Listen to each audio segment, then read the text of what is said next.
Am I the idiot for telling my daughter to give up on her dreams? Basically, I am a doctor who graduated from one of the top med schools in the country. Because of this, I know what it takes to make it as a doctor. My eldest daughter is also on a medical track. She goes to a top 20 school and is excelling. She is a junior and will probably get into one of the best med schools next year. My youngest daughter is not like us. For my eldest daughter and I, math and science come more naturally. It's not something we need to work hard at. My youngest daughter, however, really struggles with these topics. In college, she has to study for her STEM classes for hours and hours just to get the average grade at a school that's not very difficult. My daughter, to her credit, is a very hard worker and I admire that. However, that hard work could be placed in a field that she can really excel in instead of being a doctor. She will always struggle in med school, but she can take her talents elsewhere and become an amazing law or business major. The drama is that she called me yesterday and told me she had trouble getting accepted for an internship and asked if she could work with me this summer. I basically told her she should reconsider the medical profession because she spends all day studying and she is barely average, and I don't think she can succeed as a doctor. But I reassured her that it's okay and she can find something else to shine in.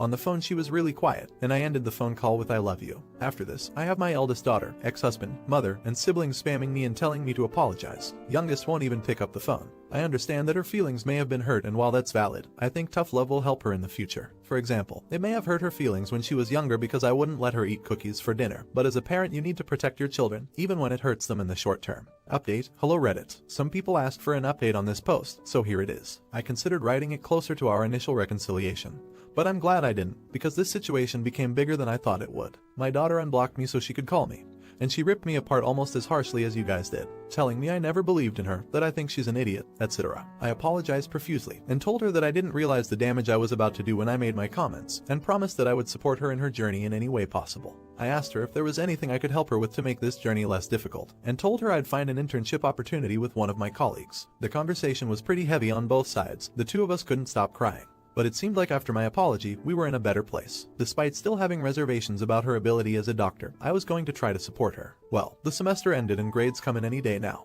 Last night, she sat me down, practically in tears. She told me that she wanted to prepare me, but she was going to get an F in a class. I was literally dumbfounded. She told me she was caught cheating on a test. She basically blamed me. She said after our conversation, there was too much pressure on her, so she caved and sneaked a whole sheet of notes into her test. That F, combined with an academic integrity violation, basically ensured that med school won't be an option anymore. When I found out, I was less angry and more extremely distraught. I apologized for putting so much pressure on her, but told her that being a doctor sincerely isn't worth losing her integrity. She told me that a part of her realized I had a point during our first conversation. She likely would not get into med school with her current grades, so she tried even harder to achieve her goals, studying longer hours, using supplemental books, doing endless practice problems. But when she kept getting below the mean on her orgo practice tests, she tried it with notes and got above the mean. She thought it would be a foolproof plan. This is definitely not the update I wanted to give to Reddit. Thank you for understanding. Update 2. My older daughter found the post and read it. She called me and was extremely upset, and told me not to feel bad for my daughter. Apparently, the reason my daughter was getting subpar grades was because she wasn't putting in the effort. She'd call me and say she spent hours studying and doing problem sets, but really has been partying her ass off and buying study sheets for tests. As I'm writing this, I'm dumbfounded and I can barely believe it. I don't believe it, to be honest. I'm going to approach my daughter and talk to her about this. Not sure if I'm updating again. Update number 3. Daughter and I had a long talk,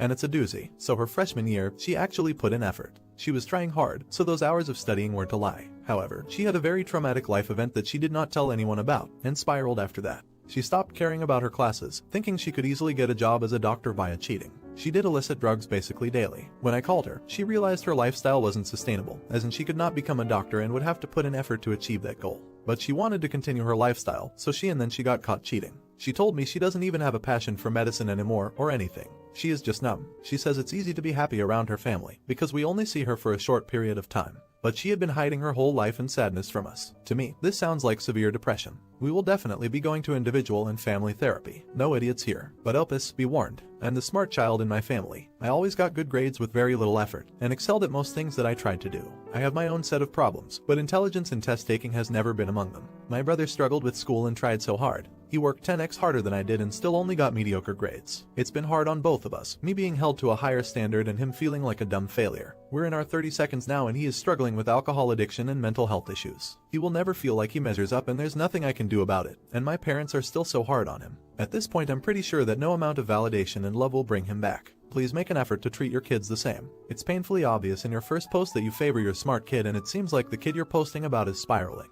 No idiots here. This is so heartbreaking to read. Opus, I know you probably had the right intentions in the first place, but I feel for your daughter. The path to becoming a doctor is so grueling, but it sounds like she gave it her all. Maybe it would have been better if the system crushed her dreams and not her own parents. I hope you are both able to grow from this experience and that she finds her path. Do you blame the parent for what happened to this poor girl? Let me know in the comments. Now, am I the idiot for wearing a skirt that makes my BF feel uncomfortable? So, I've got this nice thick pipey knee long skirt I like to wear when I can outside of work. The only downside of the skirt is that when I completely bend over you can see a bit of underwear. We were going for a walk and I wore a skirt. At the point of leaving, my boyfriend, male 24, says I don't want you to wear that skirt. It makes me uncomfortable. Change PLS. I asked him why I can't wear it and how it makes you uncomfortable. He got mad. I asked and told me it just does. Then he said we're not going unless you change. I felt bad but I changed into jeans. He had a comment about the jeans as well. Every time he sees Chloe from the show Lucifer in her jeans he cringes because it makes him feel uncomfortable because it is so tight. This was my one day off this week so I really wanted to do things together as he always says we don't get much time because of work. I had a fight about it with him that it came across as controlling for me. He told me I didn't validate his feelings and that I could have been a good partner and thought him this might make him feel uncomfortable. I'll just change for him as a gesture and that I was selfish for not considering his feelings. Reddit. Am I the idiot for wanting to wear my skirt even though it makes my BF uncomfortable? Edit. This was last weekend and a few other things happened that day too. I broke up with him. He came to me in the night crying. He never cries and told me he was sorry and he acted out of insecurity and appreciates I changed for him.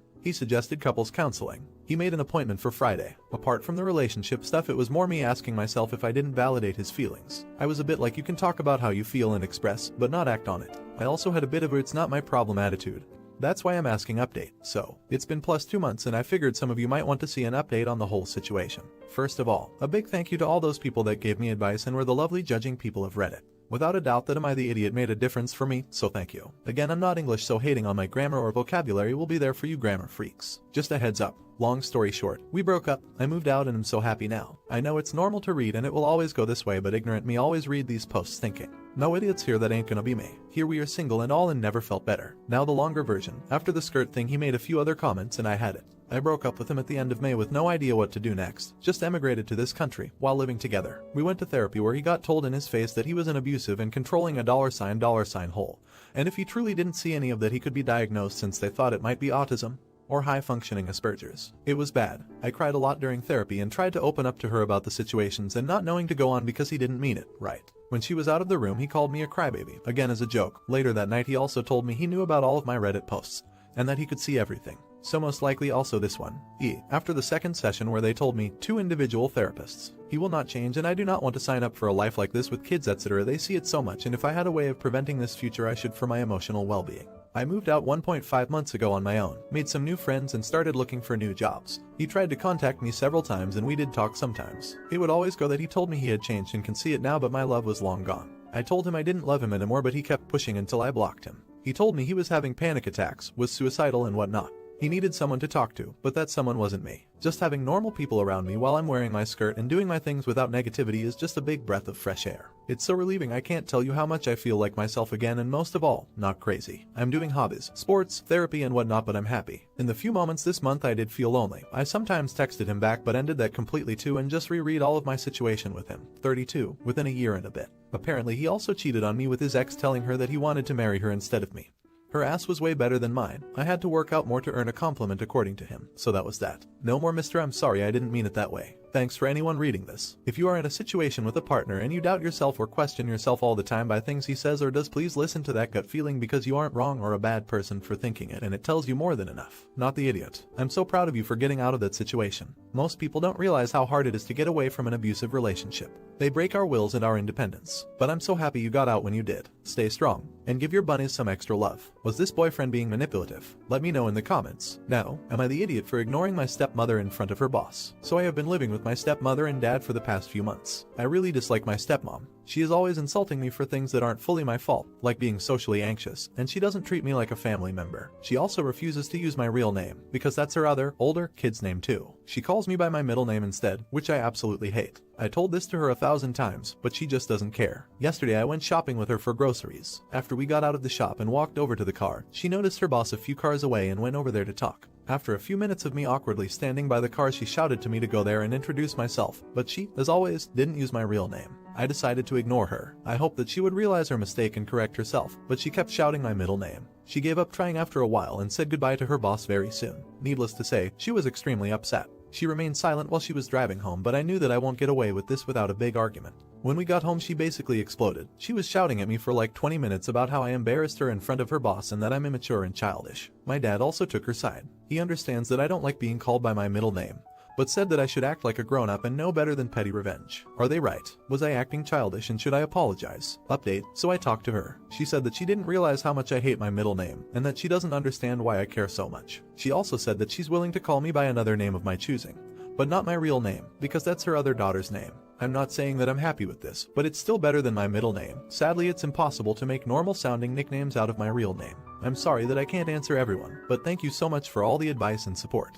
I will try talking to my dad too when he gets home. Update 2, they are now arguing. Update 3, so, after the post, I had a long talk with my dad. I told him how much I hate my middle name, and that I deserve to be called by my real name. Thankfully, he listened to me for once. He agreed that it's disrespectful towards me and promised that he'll try to peacefully convince my stepmom. Well, sadly it didn't go as he planned and they ended up arguing about basically everything, not just me. I didn't want to eavesdrop, but I overheard some things. It was mainly about the kids, money, my dad working too much, my stepmom not working enough. And I suspect that my stepmom cheated on my dad or wanted to cheat on him, but I'm not sure. After a few days my stepmom left without a word, and now she rarely comes home. Her relationship with my dad is probably over. I just feel so guilty, because it was me who ruined their relationship. I just wanted to be called by my real name, but now they broke up and they both hate me for ruining our family over this minor thing. Not the idiot. Jesus Christ, your stepmom sounds like an absolutely horrid woman. I'm sorry you feel bad about it. It's definitely not your fault they argued. It's on them for getting an argument out of such a ridiculous situation. Personally, I would try not to feel bad about the relationship ending. By the sound of your description, they weren't having the best of relationships in any case. Also, that she treated you in such a way is bordering on emotional abuse.